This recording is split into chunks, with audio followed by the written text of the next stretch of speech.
Welcome back to Carneades.org. Today we're going to be continuing our series in defense of philosophy with Philosophy is Useful. Now, upon learning even more about philosophy, many charge that philosophy is just useless. Maybe it's something that isn't just bumper stickers, they're actually studying something that has content, and maybe the words they use aren't just nonsense, but when you get down to it, it's not actually useful. I would consider this kind of the first real criticism that we've encountered. It's not just based on a misunderstanding or ignorance about philosophy. It has, in fact, been expressed by the likes of Neil deGrasse Tyson. The intuition is really easy to see. Basically, philosophy, especially compared to science, has not contributed meaningfully to our daily life. Philosophy hasn't created a smartphone, say, or taken us to the moon.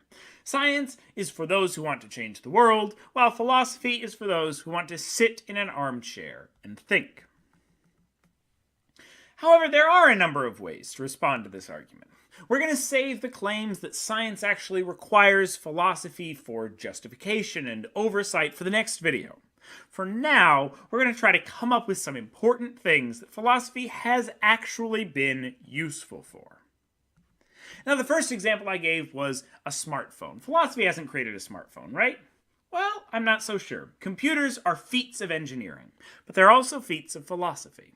Logic, particularly. Ones and zeros are no more than trues and falses in different guise. Modal logic, particularly temporal logic, is used to create and program computers. Check out my series on temporal logic, particularly the video on linear temporal logic for more. Writing code is nothing more than writing logical statements. Computer science is just an expansion of logic, which is philosophy.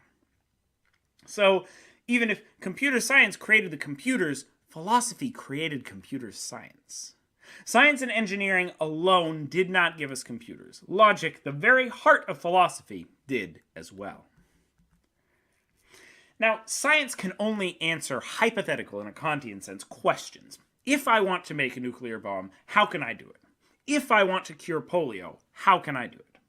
We can only answer how questions.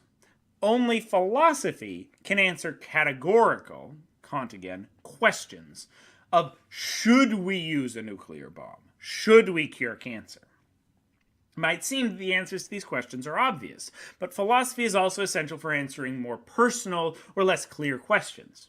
Should you try to make as much money as possible, or devote your life to working for less money but for good causes? Should you have children or adopt? Should we provide lower quality health care to more people or higher quality health care to fewer? And we're not talking about what is the most efficient to do. We're talking about what morally should you do. If these are your choices, your only choices, do you have a moral imperative to do one or the other? Should we eat animals? Science is completely useless in the face of these questions. A scientist must be told an end goal to accomplish. It's philosophy that decides what that end goal is.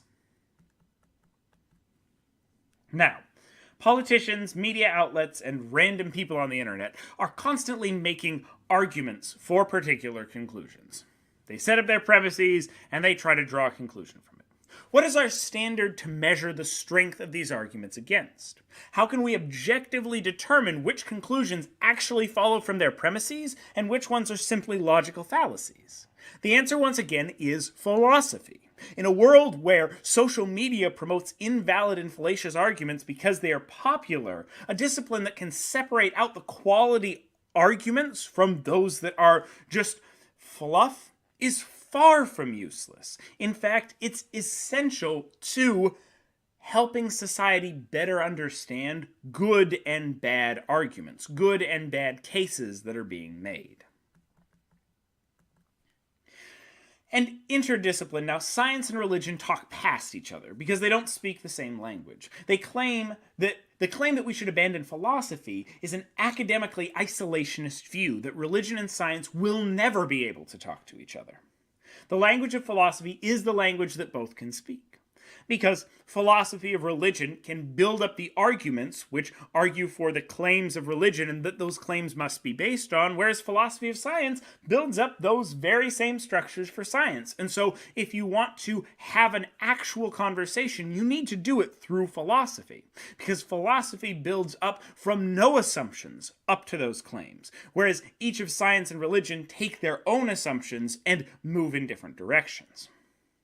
The language of philosophy is the language that both can speak, and philosophy can expose the strengths and faults of each. In this day and age, we desperately need a way for those with different views to actually debate, not just argue past each other. Philosophy is that language and that method. The idea that philosophy is useless right now especially is nonsense.